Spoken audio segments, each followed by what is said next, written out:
요한복음 오늘 13장 말씀 저와 여러분 함께 살펴보겠습니다. 13장 1절부터 15절까지 1절을 제가 먼저 교독하겠습니다. 유월절 전에 예수께서 자기가 세상을 떠나 아버지께로 돌아가실 때가 이른 줄 아시고 세상에 있는 자기 사람들을 사랑하시되 끝까지 사랑하시느니라.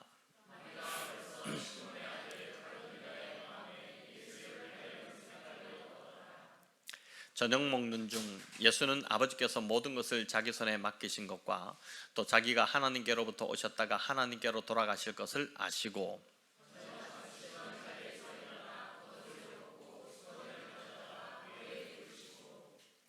이에 대야에 물을 떠서 제자들의 발을 씻으시고 그 두르신 수건으로 닦기를 시작하여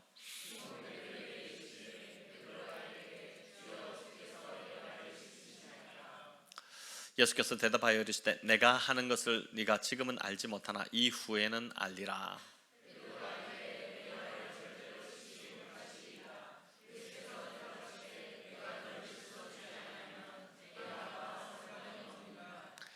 시몬 베드로가 이르되 주여 내 발뿐 아니라 손과 머리도 씻어 주옵소서.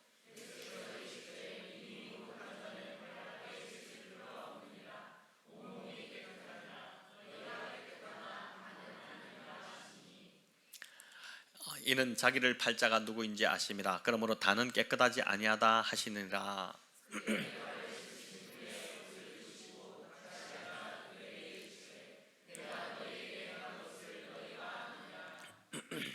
너희가 나를 선생이라 또는 주라 하니 너희 말이 옳도다. 내가 그러하다.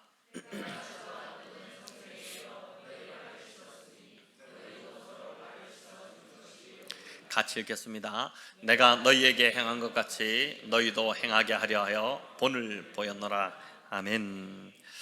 80김의 의미, 이 제목으로 요한복음 14장이 참 은혜가 되는 본문인데 하나님 주신 은혜를 우리가 함께 붙잡고자 합니다. 여러분, 다음 주일이 이제 종려 주일입니다. 예루살렘에 예수님이 그 십자가 한 주를 앞두고 예루살렘 성에 입성하신 주간이고, 교회는 31일 화요일부터 고난주간 아침 기도회를 4일 동안 화수목금 이렇게 진행하려고 합니다. 온 성도가, 어린아이들도 다 같이 이제 나와서 함께 새벽 시간에 우리가 기도로 모이고자 합니다. 이번에 특별히 이제 우리 개척 초기에 뭐 이렇게 좀 했었지만 그동안 하지 않았는데, 이번에는 이제 목장별로 안내드린 대로 특성을 또 목장별 특성을 하려고 하는데, 혹여나 이제 어떤 분들 중에서는 나는 목장 특성하는 날만 나가야겠다 이런 마음을 먹은 분이 있다면 마음을 좀 고쳐 먹으시면 좋겠습니다. 지난주에 새벽 기도하는 하루, 어느 하루 아침에 하나님께서 이제 기도하는데 저한테 이제 어떤 마음을 주시냐면은 성도들로 하여금 작정을 하고 하나님 앞에 나와서 구하게 하라는 마음을 주셨습니다. 하나님이 정말 살아계시다는 것, 또 기도에 응답하시는 하나님이라는 것, 그걸 이제 좀 알게, 경험하게, 하나님 경험, 우리 성도님들에게 경험시키고 싶다 이런 마음을 주셨어요. 물론 이게 기복적이거나 뭘 얻기 위해서 하는 것이 아니라 이 기간 동안에 하나님께서 정말 살아계시고 또 우리를 사랑하시고 또 우리에게 관심을 가지고 계시고 또 우리의 구하는 것을 들어주기를 기뻐하시고 정말 하나님이 어떤 분이신지를 보여주고 싶어 하신다는 그런 마음을 이제 주셨습니다. 그래서 여러분, 특별히 또 이제 아침에 출근이 걸려서 좀 어려우신 우리 성도님들도 있으실 겁니다. 하지만 여러분, 40일 작정도 하는데 이 4일 작정을 왜 못 하시겠습니까? 만약에 이제 뭐 그런 이런저런 어려움이 있다면 그렇지만은 우리가 정말 저희 경험상 작정을 하면 하나님이 할 수 있도록 풀어주시더라고요. 그러니까 새벽기도도 작정을 하면은 또 할 수 있도록 하나님이 모든 상황을 바꿔주시고 열어주시니까 이번에 한번 우리 사순절 고난주간 그 기도회를 통해서 깊이 십자가를 묵상하시고 하나님의 은혜를 경험하는 저와 여러분 다 되시면 좋겠습니다. 여러분, 오늘 본문은 이제 십자가를 지시기 전날 밤 저녁 식사하는 자리에서 주님께서 제자들의 발을 씻겨주시는 그 장면입니다. 1절은 보니까 예수님이 자기 사람들을 사랑하시되 끝까지 사랑하셨다, 그 기록을 하고 있고, 또 2절은 참 이게 여기에 실리지 않으면 좋겠다 싶지만은 2절이 들어있는데, 마귀가 가룟 유다의 마음에 예수님을 팔려는 생각을 넣었다, 이렇게 합니다. 여러분, 예수님을 팔아넘기려고 작정한 가룟 유다, 그 가룟 유다도 이 함께하는 마지막 식사 자리에 있었습니다. 그렇기 때문에 예수님이 제자들의 발을 씻기시면서 가룟 유다의 발도 빼놓지 않고 씻기셨음이 분명합니다. 끝까지 사랑하셨기 때문에 마지막까지 가룟 유다도 그 발을 씻기셨을 것입니다. 초대 교부였던 크리소스톰이라는 분이 뭐라고 이제 이야기를 했냐면은, 아마도 예수님께서 제자들의 발을 씻기실 때 그 제자들의 발 중에서 제일 먼저 가룟 유다의 발을 씻기지 않으셨을까, 이제 그렇게 이야기를 했는데, 저는 상당히 일리가 있는 추정이라 생각됩니다. 왜냐하면은 주님이 너무 계속해서 그 마음에 안타까움을 가지고 계셨지 않습니까? 이 가룟 유다가 돌아오기를 계속 하나님이 기회를 주시고 사인을 주시고 그렇게 하셨지만은 끝내 이제 가룟 유다는 예수님을 팔아먹는 그 일에 쓰임 받고 말았는데, 그렇기 때문에 그 어떤 제자보다 가룟 유다에게 먼저 회개할 기회를 주고 싶으셨을 것입니다. 우리 같으면 상대가 나와 다른 딴 마음을 품고 있는 걸 알면 그 사람을 자꾸 배제시키려고 하지 않습니까? 더구나 그 사람이 나를 반대하고 위해하려는 생각을 갖고 있다는 걸 알면 어떻게 해서든지 그 사람을 경계하고 제외시키려고 합니다. 우리가 인간관계에서 그런 모습을 보일 때가 많죠. 같이 했다가는 내가 다치고 위험해지겠다 싶으니까 그렇죠. 하지만 주님은 13장 1절에 나오는 것처럼 자기 사람들을 사랑하시되 끝까지 사랑하셨다. 여기에는 배신의 마음을 품고 있던 가룟 유다도 다 포함되어 있었다는 것입니다.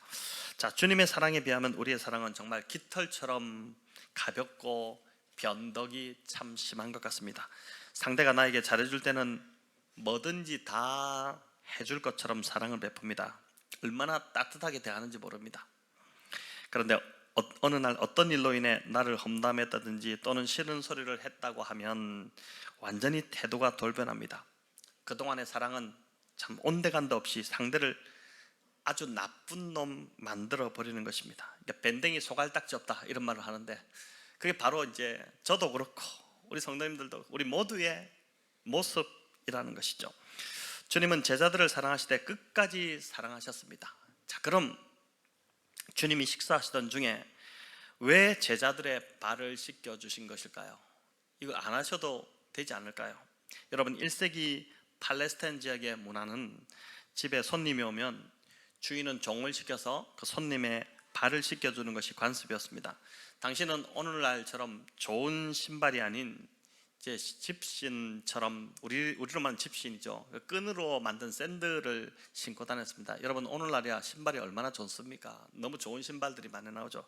하지만 그때는 이제 그런 샌들을 신고 다녔기 때문에 이 특별히 팔레스타인 지역의 먼지, 흙먼지 뭐 이런 걸로 인해서 발이 쉽게 더러워지고 뭐 그렇게 했습니다. 그래서 집에 들어오면은 발부터 씻는 것이 이제 당연한 이제 문화였습니다. 우리하고 좀 비슷한 것 같아요. 일전에 제가 아우리치를 이제 할 때 브라질 지역을 이렇게 도는데, 방을 같이 쓴 친구가 하나는 저기 뉴질랜드에서 왔고 하나는 시애틀에서 왔고, 이런 두 명과 함께 방을 쓰면서 이제 그 했는데, 제가 밤마다 발을 씻으니까 왜 발을 씻냐 문화가 다르더라고요. 그냥 자는 거예요. 그래서 저는 더럽게 왜 발을 안 씻고 자냐 이제 이렇게 하게 됐는데, 이 이스라엘의 관습도 이제 들어오면 발 씻는 것이 그들 문화였습니다. 자, 그런데 주님이 식사하시던 자리에는 그런 종이 없었던 것 같습니다. 아마도 유월절 만찬의 장소인 이 다락방을 급하게 구한 상황이었기 때문에 발을 씻겨줄 종들이 없었고, 그런 요구를 하기도 어려웠을 것입니다. 겨우겨우 그 장소를 구했기 때문에. 거기다가 어떻게 더 종들 좀 없습니까? 이런 요구를 할 수 있겠습니까? 주님의 마지막 만찬인데, 여러분, 주님의 이 마지막 만찬이라면 초호화 호텔 같은 그런 좋은 장소, 그런 것이 더 좋지 않겠습니까? 그런 게 더 어울릴 것 같은데 보니까 주님은 태어나실 때도 마구간이었고 또 이 땅에서 마지막 만찬도 종들도 없는 아주 허름한 그런 다락방에서 행하고 있음을 보게 됩니다. 여러분, 요즘 사람들은 뭘 하나 해도 화려하고 거창하게 하는 것을 선호합니다. 그게 더 있어 보이기 때문에 그렇죠. 하지만 주님이 하신 것들을 보면 다 초라하고 참 볼품이 없어 보입니다. 여러분, 종료주일에 예루살렘에 입성하실 때도 사람들이 호산나 호산나를 외치면서 종려나무 가지를 꺾어서 환호하지 않습니까? 주님이 오시기 한 100여 년, 140년 전쯤 되겠네요. 그때 마카비 왕조가 이제 독립을 하고 예루살렘에 입성할 때, 마카비우스가 입성을 할 때 사람들이 종려나무 가지를 꺾어서 환호하면서 호산나를 외쳤거든요. 구원하소서. 그때 이제 마카비가 들어올 때 어떤 모습이었느냐? 아주 좋은 종마를 타고 군대를 끌고 이제 예루살렘으로 입성을 했습니다. 그런데 주님은 보니까 종마가 아니라 어린 나귀를 타고, 볼품없는 나귀를 타고 이제 들어오게 되셨죠. 여러분, 겉으로 보이는 게 중요하지 않기 때문입니다. 비록 이 만찬의 자리는 참 초라하고 허름했지만 그 식사 자리에서 이루어진 내용만큼은 어떤 왕궁의 식탁이 따라갈 수 없는 깊은 의미를 담고 있었다는 것이죠. 여러분, 교회가 앞으로 계속해서 추구해야 할 방향도 마찬가지라는 생각이 듭니다. 화려함이나 거창함이 중요하지 않습니다. 뭐가 중요하냐? 그 안에 성령의 기름 부으심이 있느냐가 중요하죠. 또 열매를 맺고 있느냐가 중요합니다. 기도 응답의 열매가 있느냐, 영혼 구원의 열매가 있고, 또 영적으로 성도들이 자라감의 열매가 있느냐, 성교의 열매가 있고 사랑의 열매가 있느냐, 이 열매가 맺히느냐가 중요합니다. 저희 교회도 계속해서 주님이 하셨던 것처럼 화려한 겉모습보다 그 알맹이를 추구하는, 그리고 열매를 맺는, 또 성령의 기름 부으심이 더 풍성하게 넘치는 그런 교회가 되기를 간절히 바랍니다. 본문을 좀 더 살펴보면 여기 발을 씻겨줄 종이 없자 제자들이 지금 어떻게 하고 있냐면은, 이제 이게 본문에는 나오지 않지만 아마 더러운 발을 막 두 발을 이렇게 서로 부비면서 서로 눈치를 보고 있고 선뜻 나서지 못하고 있었습니다. 왜 나서지 못할까요? 나서면 자신이 낮은 자라는 것을 증명하는 것이 되기 때문입니다. 당시 발은 종들이나 닦았기 때문에 나서면은 종이 된다는 거죠. 불과 얼마 전 이 제자들이 어떤 상황이 있었냐면은 누가 크냐, 누가 서로 높았냐, 이걸 두고 이제 심하게 다퉜습니다. 야고보와 요한 같은 경우는 어머니를 동원해 가지고 치맛바람을 일으키고 예수님께 찾아가 청탁하게 하고, 예수님이 저 높은 자리에 왕으로 등극하시면은 우리 두 아들을 양쪽 좌우에 이렇게 앉혀달라고 하기도 하고, 막 그러면서 제자들이 다툼이 일어났었죠. 예수님이 예루살렘에 입성할 때 수많은 군중들이 호산나 호산나 외치며 이제 환호를 했을 때 아마 이 제자들이 대단히 들뜨기 시작했을 것입니다. 이제 됐구나, 예수님이 이제 왕으로 자리를 잡으실 텐데 그 덕에 한 자리씩 우리가 꿰차자, 뭐 이런 욕심이 생겼고, 그래서 더 높은 자리에 자기가 앉으려고 서로 다퉜을 것입니다. 아마 베드로도 만만치 않았겠죠. 내가 수제자야, 내가 가장 좋은 자리를 차지해, 내가 가장 공을 많이 세웠기 때문에 그렇지, 이렇게 했을 것입니다. 자, 그러니 그 자리에서 종이 없으니까 이 발은 씻어야 되는데 서로 상대의 발을 씻김으로 자신이 낮아진 자임을 자처할 이유가 없었습니다. 다 그냥 이렇게 눈치만 보고 있는 겁니다. 자, 이런 제자들의 마음을 알아주신 주님은 식사를 이렇게 하시던, 그 잡수시던 자리에서 일어나서 겉옷을 벗고 수건을 가져다가 허리에 두르셨습니다. 여러분, 재밌는 건 여기 주님이 겉옷을 벗으셨다는데 당연히 겉옷을 벗어야지 발을 씻기지 않겠습니까? 겉옷을 벗다라는 이 헬라어 단어가 참 재밌는데, 이 단어의 본래 의미는 어떤 뜻이냐면, 한번 보여주시겠습니까? 이 단어는 버리다, 내어놓다, 포기하다, 이런 뜻이에요. 제자들은 알량한 자존심 때문에 눈치만 보고 있었는데 주님은 제자들의 발을 씻기기 위해서 겉옷을 벗으시면서 그 겉옷에 벗다라는 뜻에 담긴 의미처럼 자존심도 버리고 명예도 내려놓고 높아지려는 높은 자리도 내려놓고 무엇보다 십자가에서 목숨마저 기꺼이 아낌없이 내어주시고 포기하셨다는 것입니다. 여러분, 그래서 우리가 가정에서 우리 가족들을 섬길 때도 그렇고 또 교회에서 또 주님 이렇게 섬길 때도 우리가 주님처럼 이렇게 내려놓지 않으면, 그렇죠, 우리가 주님처럼 어떤 것을 포기하지 않으면 우리가 참 교회를 섬길 수 없겠다, 가족을 섬길 수 없겠다, 이런 생각이 듭니다. 알량한 자존심, 또 고집, 또 높아지려는 마음, 교만함, 여러분 이런 것들이 있는 이상, 그 높아진 마음 또 고집을 꺾지 않는 이상, 끝까지 내 고집 주장하는 이상 절대 우리는 다른 사람을 섬길 수 없다는 것입니다. 주님이 제자들을 발을 닦아주는 그 섬김을 하기 전에 다 내려놓아 하시듯이 우리도 내려놓아야지 섬김의 자리로 갈 수 있다는 것이죠.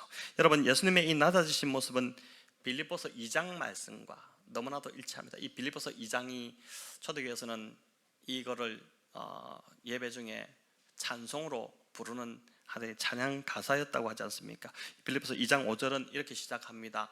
너희 안에 이 마음을 품으라. 곧 그리스도 예수의 마음이니.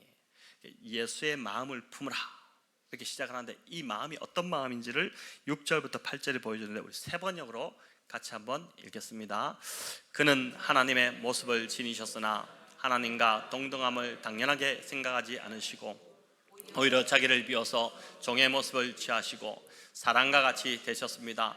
그는 사람의 모양으로 나타나셔서 자기를 낮추시고 죽기까지 순종하셨으니 곧 십자가에서 죽기까지 하셨습니다. 아멘. 여러분, 이 말씀에 나타나 있듯이 예수님의 마음은 하나님의 자리에 올라가는 것이 아니었습니다.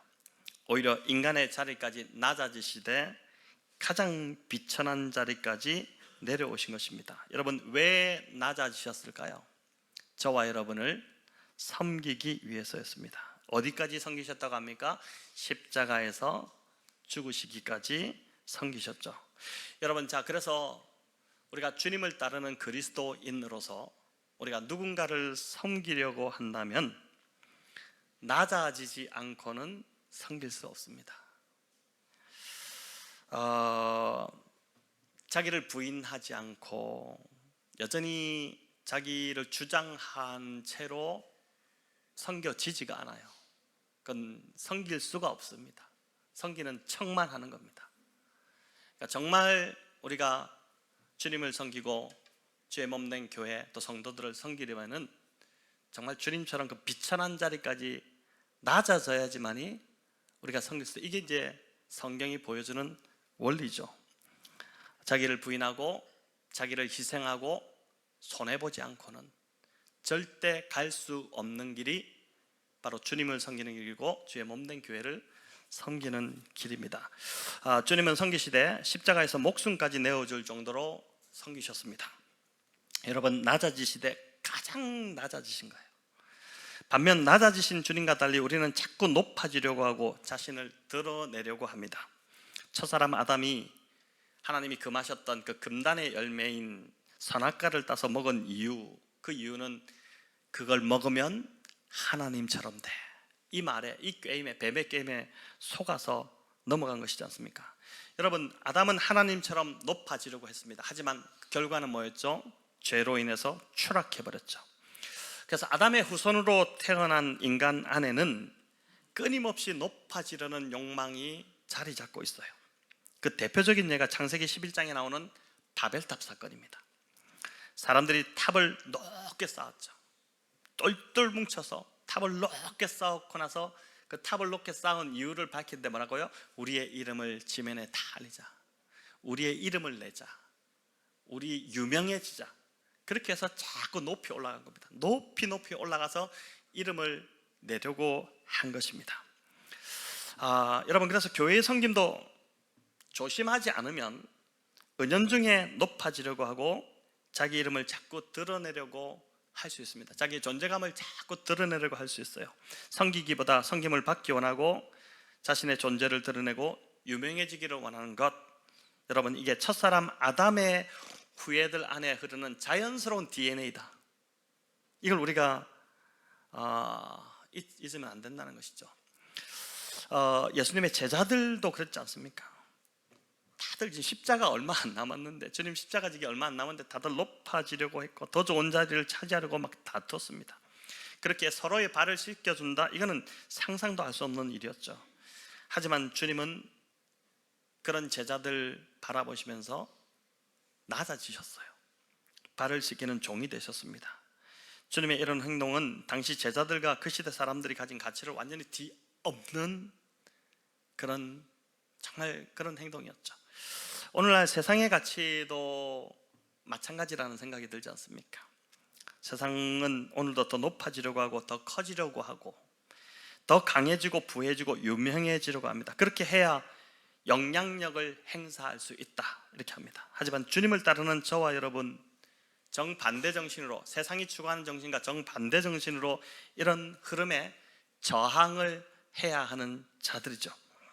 여러분, 우리가 믿는 기독교, 개신교라고 하잖아요. 이 개신교가 프로테스탄트라는 단어인데 왜 이 단어가 나왔냐? 이 단어의 뜻이, 프로테스탄트는 저항하다는 뜻이거든요. 뭐에 저항하는 것인가? 본래는 그 마틴 루터가 종교개혁을 일으키면서 부패한 로마 교황청의 그 권력에 저항한다는 뜻에서 프로테스탄트, 이 개신교라는 뜻이 나왔는데, 그러나 오늘날 우리는 이제 개신교라고 하면은 뭐에 저항해야겠습니까? 세상의 잘못된 가치, 왜곡된 가치에 저항하고 반대로 성경적 가치를 따라 살려고 하는 자들, 바로 그들이 그리스도인, 바로 저와 여러분이 이런 그리스도인이라는 것입니다. 자, 그래서 오늘날 기독교인들이 가장 조심해야 할 것인데 그게 뭐냐면은 복음을 변질시키는 유사복음입니다. 여러분, 많은 학부모들이 아이들은 세상에서 공부하잖아요. 그 세상의 방식을 따라 지금 공부하고 있잖아요. 경쟁 사회에서. 근데 그 많은 부모들이 그 사회 속에 그 구조 속에 있기 때문에 유사복음을 자녀들에게 계속 먹이고 있어요. 엉뚱한 것을 자녀들에게 먹이고 있는 겁니다. 자, 여러분, 유사복음이 뭘까요? 유사복음은 복음처럼 들리지만, 유사복음이니까 복음처럼 들리지만 사실은 가짜복음이죠.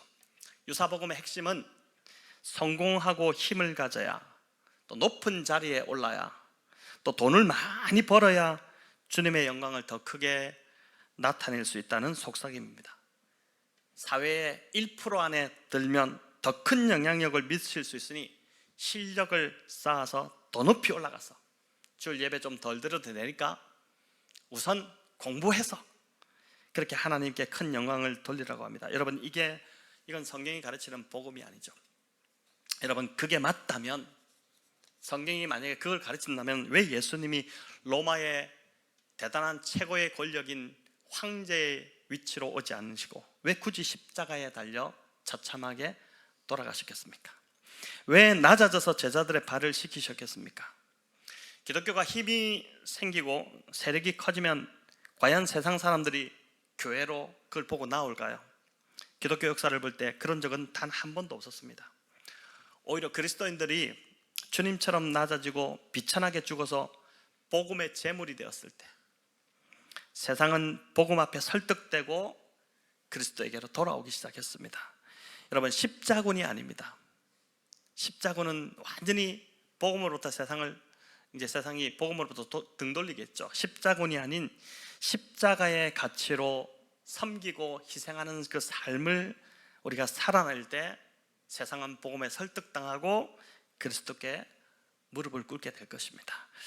자, 그렇지만 우리 하나는 여전히 예수님처럼 낮아지면 세상 사람들에게 무시당하고 멸시당할 거라는 생각이 있습니다. 우리 성도님들하고도 상담을 이렇게 해보면, 목사님 너무 성경적으로 말씀하지 마시고요, 세상은 그렇지 않아요, 세상을 몰라서 그렇게 말씀하시는 겁니다, 이렇게 하는데요, 여러분, 하지만 빌립보서 2장은 전혀 다르게 이야기를 하고 있습니다. 우리 2장 9절 11절 같이 읽어보겠습니다. 그러므로 하나님께서는 그를 지극히 높이시고 모든 이름 위에 뛰어난 이름을 그에게 주셨습니다. 그리하여 하늘과 땅 위와 땅 아래에 있는 모든 것들이 예수의 이름 앞에 무릎을 꿇고 모두가 예수 그리스도는 주님이시라고 고백하여 하나님 아버지께 영광을 돌리게 하셨습니다. 아멘. 여러분, 주님이 낮아지심으로 인해 일어난 결과입니다. 여러분, 이 결과처럼 주님을 따르는 저와 여러분이 정말 말씀을 그대로 믿고 우리가 이 말씀대로, 세상은 그렇게 살 때 야 바보야? 너 망해? 이렇게 하겠지만은, 그러나 우리는 주님의 말씀을 믿고 이 말씀대로 우리가 산다면은 결코 망하지 않을 것이다. 이 말씀의 약속이지 않습니까? 말씀은 정말 말씀이 그대로 응답되거든요. 우리 삶에서 응답되거든요. 하나님이 반드시 이 말씀대로 살아가는 우리의 삶을 높여주신다고 약속하고 있는 것입니다. 여러분, 그래서 여기서 한 가지 중요한 것은 낮아져 종이 된다. 이 종이 된다는 게 뭘까? 이제 다시 한번 이야기를 할 필요가 있는데, 가정교회를 시작하신 우리 최영기 목사님, 참 대단하신 분이죠. 이분이 그의 책에서 이 종의 개념을 아주 재밌게 해석을 했는데, 이제 참 재밌습니다. 종은 그저 시키는 대로 하는 자가 종이 아니라는 것입니다. 우리는 종, 시키는 대로 해야지, 이게 종이라고 생각하잖아요. 근데 종은 그런 사람이 종이 아니라는 거예요. 우리는 섬기는 종이다. 이게 우리 안에 있는 하도 들어가지고 섬기는 종이다. 섬겨야지. 그래서 힘들어도 내가 종이니까 섬겨야지. 오늘 청소도 힘든데 종이니까 해야지. 뭐 이렇게 하고, 또 속이 어떨 때는 부글부글 끓어오르는데도 어떻습니까? 주님도 종처럼 섬겼으니 나도 섬겨야지. 그렇게 억지로 참고 자기를 누르고 섬기는 자가 종이 아니라는 것입니다. 집에서도 이제 믿지 않는 남편들은 막 그렇게 하지 않겠어요? 너 교회 보니까 예수 믿는 사람 다 종이라며, 왜 남편을 안 섬겨? 부글부글 하면서도 그래, 난 종이니까. 이게 종이 아니라는 거예요. 여러분, 종의 개념이 이분이 말하는 게 참 신선한데, 종은 뭐가 종이냐? 종은 상대를 성공시켜주기 위해 존재하는 자다. 종은 뭐라고요? 상대를 성공시키기 위해 존재하는 자가 종이라는 것입니다. 여러분, 종의 개념이 완전히 다르죠. 이렇게 가치를 바꾸게 되면 그때부터 나의 태도가 달라집니다. 어떤 누구의 권위 밑으로도 들어갈 수가 있게 돼요. 그게 어렵지 않습니다. 권위 밑으로 들어가는 것을 되게 힘들어하는 분들이 있어요. 왜 그럴까? 이렇게 보면은 이제 권위의 개념을 또 잘 몰라서 그렇기도 하고 한데, 여러분, 나의 정체성이 뭐다? 나의 정체성이 종인데, 이 종은 다른 사람을 성공하도록 도와주는 존재다. 이게 있으면은요, 누구의 밑으로도 우리는 들어갈 수 있습니다. 나의 섬김을 통해 저 사람을 잘 도와서 성공시켜줘야겠다, 그런 마음으로 여러분 다른 사람을 섬기기 시작하면 그때부터 재밌기 시작해요. 의무로, 억지로, 또 때로는 돈 때문에 어쩔 수 없이 그렇게 섬긴다면 그건 종입니다. 종. 스스로 종이기로 자처하는 거예요. 그러나 상대를 성공시켜줘야겠다, 나의 이 섬김을 통해 상대가 잘되게 해줘야겠다, 상대가 행복하게 해줘야겠다, 이런 마음으로 그 상대를 섬기기 시작하면, 여러분, 그 자체가 바로 하나님께서 아브라함에게 명하신 복의 개념이 그거지 않습니까? 너 복 받는 것, 너에게도 복 주겠지만 너를 통해 복이 세상 가운데로 흘러가도록 너는 사람들에게 복이 되라. 복을 받으라가 아니라 복이 되라. 어디를 가든지 너는 복이 되라. 모든 사람에게 너 때문에 사람들이 복 받게 해라. 그게 이제 하나님 우리에게 명령하신 것이죠. 여러분, 오늘 특별히 대청소하는 날입니다. 말씀이 자꾸 연관을 시켜 죄송한데, 오늘 여러분 청소하는 날인데 저와 여러분 기쁨으로 주님처럼 낮아져서 섬기시면 좋겠습니다. 주님은 너희 중에 높아지려고 하는 자는 어떻게 하라고요? 낮아지고 다른 사람의 뭐라고요? 종이 되고 섬기는 자가 되라, 이렇게 말씀하셨지 않습니까? 역설도 이런 역설이었습니다. 그래서 기독교의 진리가 참 너무나도 놀랍고 신비롭고 대단하고 그렇죠. 오늘 청소하는 날뿐만 아니라 여러분, 성숙한 교회, 성숙한 공동체, 어떤 공동체가, 어떤 사람이 성숙한 신앙이니까? 기도 많이 하고 말씀 많이 읽고 그런 것이 아니라 교회에서 굳은 일을 하는 자리, 그 자리에 가장 먼저 달려가는 사람, 거기에 몸이 빠른 사람, 굳은 일인데 막 눈치 보고 막 이런 것. 오늘도 컵 저기 광고, 또 광고까지 올라오게 됐는데, 어떨 때 이게 보면은 이제 저기 싱크대에 컵이 가득해요. 지난주 토요일도 이제 퇴근할 때쯤 됐는데 컵이 가득했습니다. 저희 밤늦게 하는데 권 목사님하고 저하고 둘이 남았는데, 우리 권 목사님이 주방으로 갔다가 갑자기 탄성을 지르더라고요. 그걸 두고 갈 수 없잖아요. 그래서 이제 그래 닦으세요 속으로 그러겠는데, 여러분 우리가 그렇습니다. 보면은 손에 물 묻히지 않으려고 하고 다 우리의 이게 모습인 것 같아요.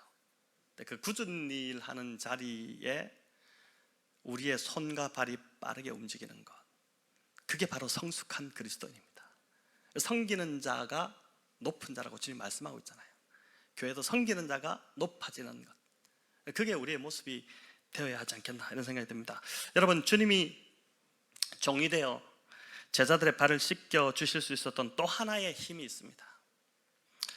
1절에서 말씀하듯이 주님이 제자들을 사랑하시되 끝까지 사랑하셨기 때문입니다. 우리 같이 한번 1절을 읽겠습니다. 유월절 전에 예수께서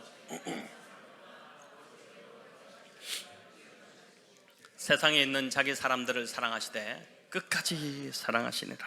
아멘. 여러분, 이 말씀처럼 사랑하면 섬길 수 있습니다.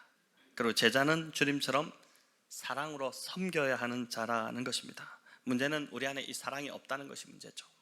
어떻게 해야 할까요? 여러분, 오늘 베드로의 반응에서 우리가 그 답을 찾아볼 수 있는데, 주님이 발을 씻기시다가 베드로 차례가 되었죠. 그러자 베드로가 완강히 거부합니다. 어떻게 스승이 제자의 발을 씻길 수 있습니까? 있을 수 없는 일입니다.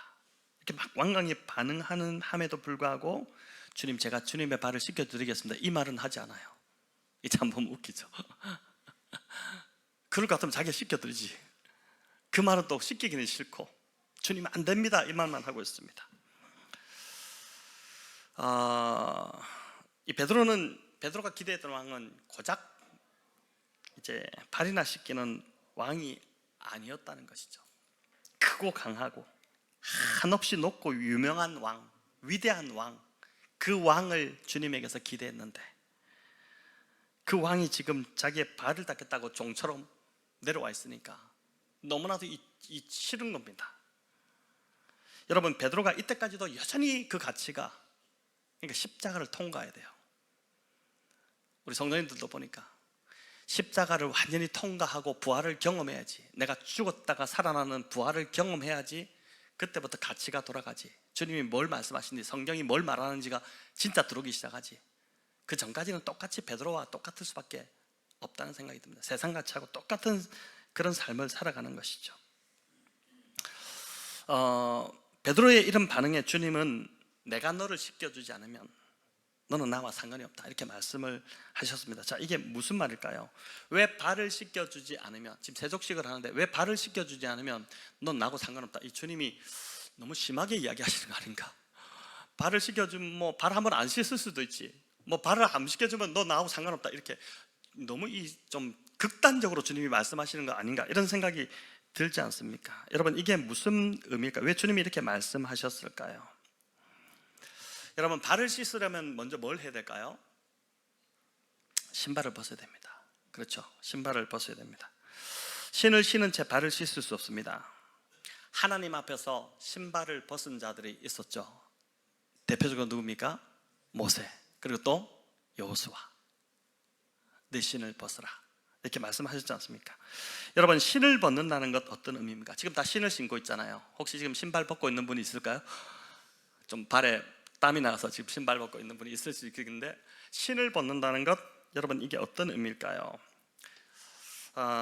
우리가 취업하려면 뭘 냅니까? 직장에 이력서를 내죠.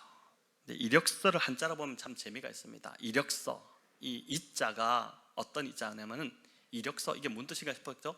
이력서는 발벌리 신발 이자입니다. 재밌죠? 여러분, 즉 이력서, 이 이자는 내 신이 그동안 걸어온 자국이 이력서라는 것이에요.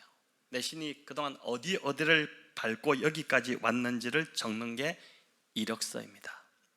그걸 보면은 이 사람이 어떻게 어디를 밟고 여기까지 왔구나, 이게 다 보이죠. 그래서 신발을 벗는 이 세족식은 내 힘으로 살던 모든 것을 내려놓고 이제는 내 발을 주님의 손에 맡겨드리겠다는 뜻입니다. 이제는 내가 원하는 곳을 가는 발이 아니라, 이제는 내가 원하는 대로 내 발이 갔지만 이제는 주님이 원하시는 곳에 가겠다는 결단, 그게 세족식입니다. 자, 그러자 베드로가 또 엉뚱한 대답을 하죠. 발을 씻지 않으면 네가 나와 상관이 없다는 그 말을 하시니까 아예 그러면 온 몸과 머리와 손과 머리도 다 씻겨달라고 합니다. 우리 8절 9절 같이 읽어보겠습니다. 베드로가 이르되 내 발을 절대로 씻지 못하시리다. 예수께서 대답하시되 내가 너를 씻어주지 아니하면 네가 나와 상관이 없느니라. 시몬 베드로가 이르되 주여 내 발뿐 아니라 손과 머리도 씻어 주옵소서. 아멘. 여러분, 베드로는 우리에게 참 소망을 줍니다. 그렇죠? 그렇지 않습니까? 정말 분위기 파악 못하고 지금 무슨 분위기인지도 모르고, 여러분 이런 베드로도 주님이 그렇게 크게 변화시켜 쓰셨다면 저와 여러분도 소망이 있지 않습니까? 이 말은 주님이 얼마나 많이 씻었냐는 중요하지 않다는 이야기입니다. 중요한 것은 이제부터 너는 내 힘으로 살지 않고 내 발을 주님의 손에 맡겨드림으로 주님 이끄심대로 순종하며 살아야 한다는 것이죠. 여러분, 제자들 그날 주님께 발 씻김을 다 당하고 나서, 그리고 나서 딱 한 제자만 그 의미를 순종하지 못하고 다른 길로 갔고, 나머지는 어떻습니까? 다 주님이 주인 되는, 그래서 주님이 이끄시는 대로 다 복음 전하는 길을 걷다가 다 순교했습니다. 그들이 가고 싶은 길을 간 것이 아니라 그때부터는 주님이 성령이 이끄시는 길로 그들이 그 길을 걸어갔지 않습니까? 성도 여러분, 어떻습니까? 지금 나는 주님께 발을 맡겨드린 것 같습니까? 주님이 내 발을 씻으신 것 같나요? 프로스 다시 물으면 지금 나는 주님이 원하시는 길을 걷고 있습니까? 아니면 여전히 내가 원하는 삶을 추구하기 때문에 바쁩니까? 내가 좋아하는 것들 하기 바빠서 주님께 나올 시간조차도 혹시 없지 않습니까? 기도의 자리에, 또 묵상의 자리에 앉는 시간조차도 혹시 없지 않습니까? 여러분, 오늘 이 말씀 앞에서 주님은 저와 여러분에게 아주 부드럽게 도전한다고 그렇게 믿습니다. 사랑하는 아들아, 사랑하는 딸아, 이제는 네가 원하는 걸, 또 네가 추구하는 삶 그 내려놓고 너의 발을 나에게 맡기렴. 그러면 내가 너를 이끌어갈 것이다. 너의 기쁨을 추구하지 말고 이제부터는 나의 기쁨을 추구해봐라. 그러면 네 삶에 기쁨이 충만하게 될 것이다. 내가 종이 되어 너를 섬겼던 것처럼 내가 너에게 보여준 이대로 너도 다른 사람을, 더 연약한 자를 섬기는 자가 되라. 낮아져서 섬겨라. 내가 성공하려고 남을 짓밟고 이용하지 말고